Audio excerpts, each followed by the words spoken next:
Hey everybody, it's Matt from AI DIY. AIDIY.tech is the website. I'm the AI music guy, and I believe music is for everyone. Today I want to talk about the big deal with Google and Producer. So if that's something you're interested in, and you should be if you like AI music or you're interested in the topic, please stay tuned. Okay, so last week I released a video about how Producer / Refusion was giving everybody 3 days, by the time, when I anticipated 2 days, to remove all your downloads off of the platform because they were going to a new system, something they were project managing, and I just called shenanigans on the whole thing. But one of the shenanigans I thought was that the music industry was circling like sharks. I may have been half wrong, but that means I'm half right about that. It wasn't the labels, it was Google. So let me tell you, and I'm going to give myself space to say, this is theoretical. I don't like to be the YouTuber that says this is the way. I'm absolutely right on everything, but I like to think that I am across a lot of things. I read a lot of things. I have a lot of conversations. So my stuff isn't, I guess, I'm not shock jocking. I'm telling you my opinion based on things that I've read and things that I've observed. So I just want to be fair. So my feeling at the time when I did that video was that the music industry was coming in, they were cutting them off. It was absolute crap that they had some project going that was secret. The thing that I am still upset about, even if what I'm about to say now is true, is that they gave 3 days. So they basically released their model to, I guess, supersede what they had been existing for a while from their Refusion model, was their Fuzz 3. So that basically they ended their initial model of Refusion / Producer. They came in with a new model for their AI music called Fuzz 3. It was a new tech. Then a few days later, Google came in and did something and said, you are no longer going to be Fuzz 3. Now that Google's in here, it's Lyria 3. I'm hoping I pronounced that properly. So that's Google's model. And now Producer is meant to exist within the Google ecosystem. So I went in and checked. It's not listed. I basically have a Gemini / Google Pro account. I'm not seeing it there. You still have to go to Producer as of now. I don't know. Whenever you're seeing this video, I don't know if that's the case. So I wasn't completely wrong. I don't think. I believe that these negotiations with Google would have been happening for a while. Now, this is a consistent for me in my life. There's two things that are funny that are very similar. I think they're funny. There's this thing that I've always compared this to. People I talk to, people that tell me, I know a hacker, and that hacker was so good that he hacked into XXX system, and he was going to go to jail, but the CIA or the FBI hired him. Now he's working for him. He's really smart. Heard that story from 100 different people, 100 different scenarios. The other one is with people that come up with software ideas. And I've had this meeting, I've been with this so many times. I have this idea, it's a great idea, and so, I guarantee that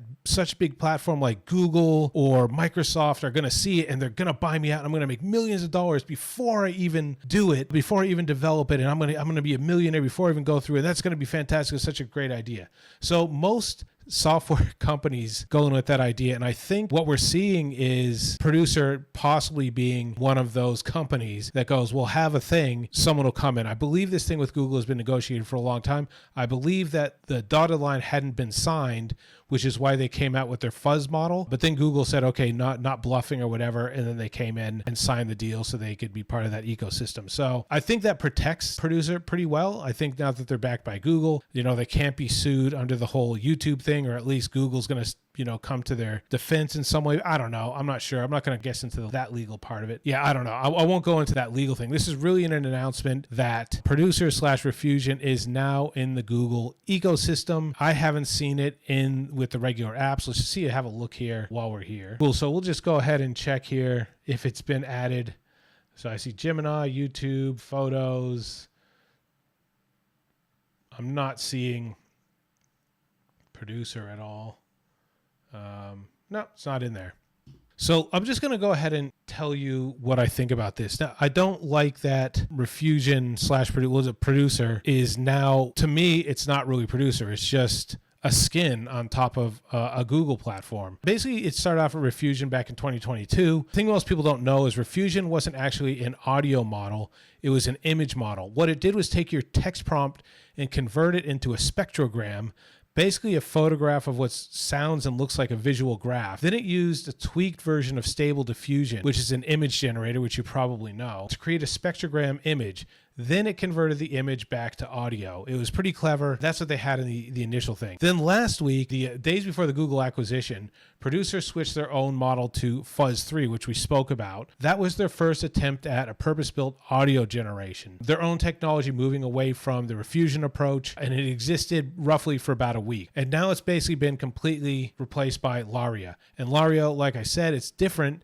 because it's not their platform. They're basically a skin. In my opinion, it's a skin on top of Google. It's not a legitimate model. Like, I want to say Suno is the only legitimate model now. I mean, I guess the jury's still out on Udio, whether Udio is or not. I think it is their own model. I just think it's heavily regulated. Okay, now this part I'm mostly going to read off of what I've put together today, just going through the terms of service between Suno and this new platform that Producer's on, because I wanted to compare it to. My initial thing was that it's roughly the same as Suno. They added the same thing about ownership rights and all that. Initially, because I thought of the initial press release last week about the new model coming in and you having to download all your stuff before the new model came in, which I still think is bullshit. My assumption was that it was going to be that walled garden approach as well, and you wouldn't be able to download. But I have gone today into Producer and I downloaded a track that I produced there, and that's the free model. So basically I read the whole thing and I want to give you a straight version because there's going to be panic content about this, and I don't want panic.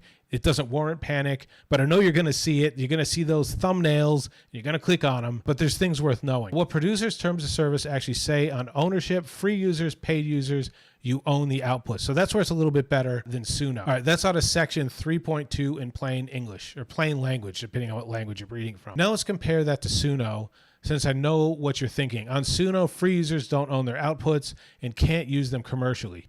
If you're on Suno free, that means the music isn't yours.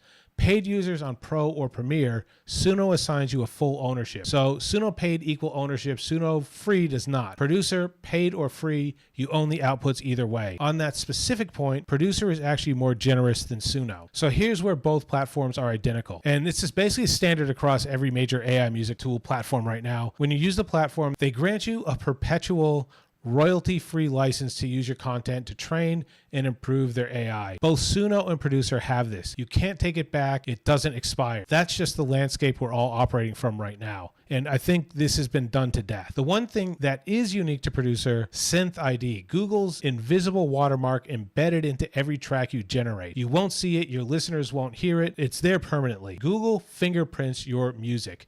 Deal breaker, that's your call, but you should know it exists. And I'm not saying it doesn't happen at Suno either. My suspicion is that it is. And there's been a lot of talk this week about Sony's technology coming out, being able to clearly identify. I think Deezer has some software in there as well. It's just that this is very openly, intentionally saying they do. And this is a really hot topic right now, whether you should be labeling your music AI or not. But I guess here's the thing, like most of us are saying like there shouldn't be a mandate to do it. And there's nothing wrong with not labeling it, because those of us that are producing this music, it's like, it's music, right? Like you're not labeling your music not done with AI, but whatever. This is a whole thing on your own. You can discuss on your own. But if you're producing things in Producer, I mean, if it has the watermarks in it, you can say, look, man, if you really want to know, the watermarks are in there. Look out for yourself. Obviously, you can't see. There must be some tech to pull up those watermarks. So what does this mean in this space? I don't know. I was going to say it doesn't matter because Producer sucks. I wouldn't say that, but I did a comparison of them last week, which is now going to be redundant because that fuzz model is redundant now. But when I used it last week, it was terrible. I'm very curious to know whether they're going to be a contender now. Suno to me is really the only serious main contender. There are platforms out there, and I've done some paid marketing for things like Melody that operate off the back of other platforms, or I did Sampler that operate off the back, and they have a use, right? But they're not the main platforms. They're not their main platform. They plug in API to other platforms, but they do their own thing with that. To me, really the only main competitor right now, the serious contender as far as development and everything, is Suno. That remains to be seen because I have not tested the new model yet. So what's my outtake on this? What should you take away from this? Obviously, I want you to know that this is happening. Also, I do want you to know, because the models have changed, if you were waiting for them to flick the switch when they were basically shutting off downloads and see whether the model was good or not, I didn't think it was good. I thought that fuzz thing was awful. I didn't think it was reading prompts well. I didn't think it did genres very well. But now there's a Google one. I can't see, I mean, speculative. I don't see this as being something fantastic. Like, this isn't Google's main gig. This is like a side project for them. Their main thing is like search and marketing, right? So as you saw, they have a whole platform of other tools. Suno and Udio, that's their thing. That's what they do. That's their main thing. That's the main thing they got to protect. If one day Google decides like fighting for producer on their platform isn't a benefit to them, be like, yeah, okay, that's one tool of many. So anyway, read the terms of service, go through it yourself, compare to other ones. It's interesting. Mostly they're the same. There's other stuff I guess you might want to know about. Definitely there's going to be people in this comment section that love terms of service and love to interpret it the same exact words in different ways. It'll be interesting to see how that goes. So I hope you enjoyed this bit of content, and I will catch you in the next one, which will probably be another producer video.